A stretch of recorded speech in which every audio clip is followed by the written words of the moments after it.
टाळात विठ्ठल मृदंगात नाम, हृदयात भासे पंढरीचा थाट. अलवार वाजवित वेणू तो स्वप्न फुलावर आला, अनरंग सावळा माझ्या डोळ्यावर सोडून गेला. क्षितिजावर निळसर रेघा गोंधून जराशा हलक्या, सांजेचे लेऊन पंख तो कृष्ण कैवारी आला.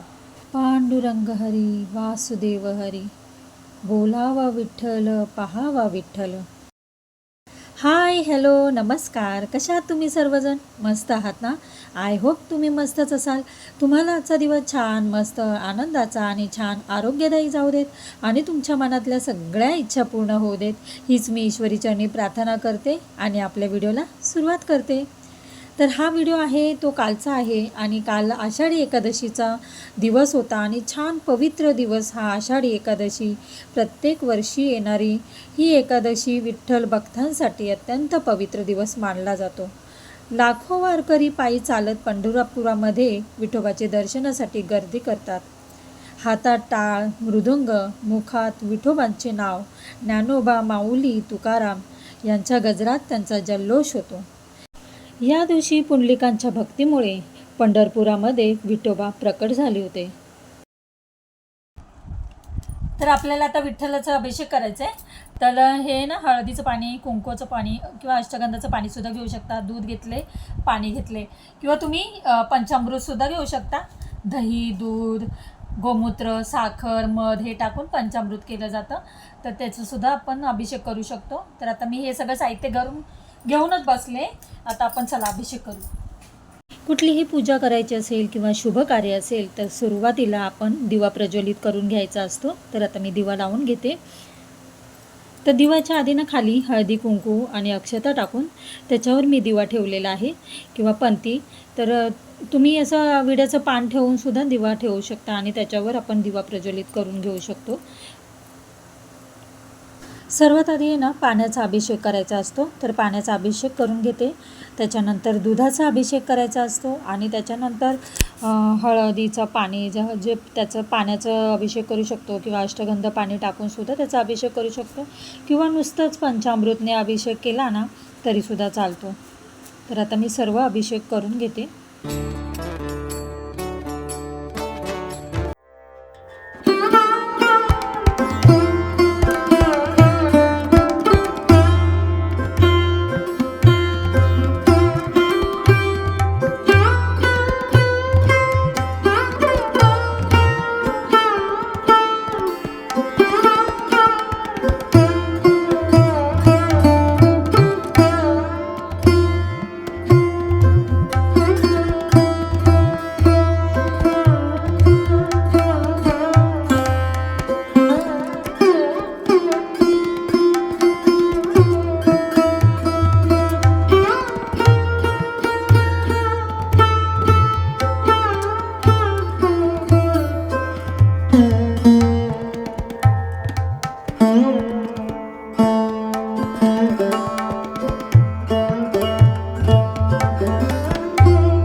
ते म्हणाले त्यांना माझ्यापेक्षा जास्त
करून घेऊया.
पुंडलिकाच्या भेटी परम नालेगा शनिवारे भीमा उत्तरी जगा. जय देव जय पांडुरंगा ओ हरी पांडुरंगा. रुक्माई वल्लभराईच्या वल्लभ पावे जिल्लगा. जय देव. छान. आता माझी आरती करून झाली आहे आणि आता घरात आरती दाखवायची. नंतर घरात आपल्या सगळ्या कुटुंबांना आरती द्यायची. साखर फुटाणे किंवा खडी साखर आहे ना, त्याचा नैवेद्य दाखवायचा असतो. तर आता मी ते दाखवून घेते.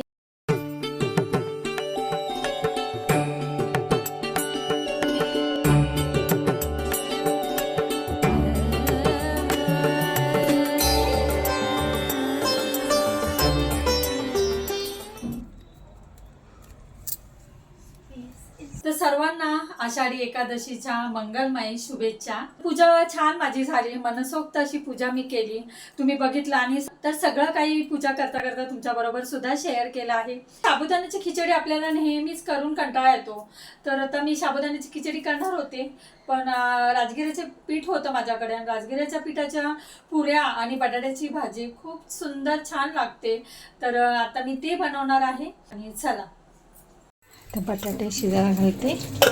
आपल्याला करायचं आहे बटाट्याची भाजी उपवासाची. हे राजगिऱ्याचं पीठ आहे, पुऱ्या करणार आहे. बटाट्याची भाजी छान अशा मिरच्या तळणार आहे.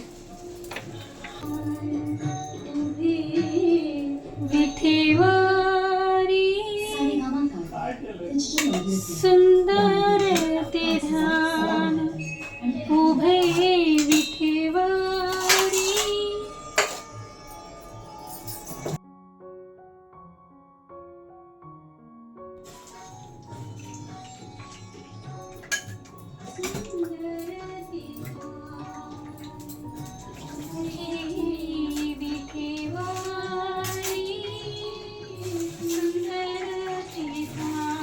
टी व्हीवर पिक्चरची गाणी किंवा देवाची गाणी अशी मी लावून ठेवते आणि किचनमध्ये एकटीच काम करत असते आणि गुणगुणत असते. मला पहिल्यापासून सवयच आहे. मी एकटीच आपली किचनमध्ये छान, मला खूप आवडतात जुनी गाणी आणि आपली देवाची गाणी मोबाईलवर किंवा कुठे टी व्हीवर लावून आपण मस्त आपलं मनोरंजन करू शकतो. तर असो, आता चला मी भाजी तर बनवून घेतली आणि पुऱ्या बनवते, त्यांना देते. त्यांचासुद्धा उपवास आहे. त्यांचा माझा उपवास असतो. तर आता आर्याला सुद्धा मग ती काय जेवत नाही, साबुदाणा किंवा काय उपवासाचं केलेलं असेल ना तेच खाते. तर आता आमच्या तिघांसाठी मी तेच करणार आहे. उपवासाची आपली राजगिऱ्याच्या पिठाच्या पुऱ्या आणि बटाट्याची भाजी खूप सुंदर लागतं. आणि ना हे लहानपणापासून आई अशा राजगिऱ्याच्या पुऱ्या किंवा वरीच्या तांदळाचा भात किती छान लागायचं ते करायची ना आई. आणि मला ना खरंच लहानपणाचं काय सांगू, इतकी आठवण येते ना, प्रत्येक क्षणाला आठवण येते. आपण लहानपणी आईबरोबर हे करायचो, आई आपल्याबरोबर घेऊन जायची, मंदिरामध्ये घेऊन जायची किंवा काय बारीक सारीक सगळ्या मोठ्या छोट्या गोष्टी आपल्याला आठवत असतात. आणि मेन म्हणजे आषाढी एकादशीच्या दिवशी तर भरपूर आठवण येते, कारण आम्ही ना सगळेजण मिळून मैत्रिणी वगैरे आत्या वडाळ्याला जायचो. तर वडाळ्याला सुद्धा आहे ना विठ्ठल रुक्माईचं खूप छान मंदिर आहे. तर खूप छान आठवणी आहेत त्या. आणि आठवण एक म्हणजे खरंच लहानपण देगो देवा बोलतात ना, अक्षरशः तसंच आहे. तर खूप सुंदर दिवस असतात ते लहानपणीचे.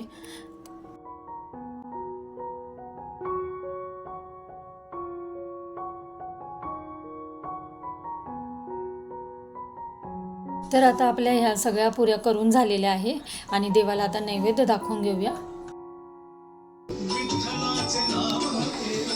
आषाढी एकादशीचा आपल्या सगळ्यांचा उपवास असतो आणि आता मी देवाला नैवेद्य दाखवून घेते. तर खूप छान आजचा दिवस गेला. त्याच्याप्रमाणे आता मी देवाला प्रार्थना करेल आपल्या सगळ्यांसाठी की आपल्या सगळ्यांच्या आयुष्यात सुख शांती भरभराट येऊ दे, दुःख दारिद्र्य सर्वांचं दूर कर, खूप खूप भरभराट येऊ दे. हीच आपल्या सगळ्यांसाठी मी देवाजवळ प्रार्थना करते आणि आपल्या व्हिडिओचा इथेच एंड करते. व्हिडिओ आवडला असेल तर नेहमीप्रमाणे लाईक शेअर सबस्क्राईब करा. आपल्या चॅनलवर नवीन असाल तर सबस्क्राईब करायला विसरू नका. तर पुन्हा भेटूया अशाच नवनवीन व्हिडिओमध्ये. तोपर्यंत खुश राहा, आनंदी राहा, काळजी घ्या. बाय.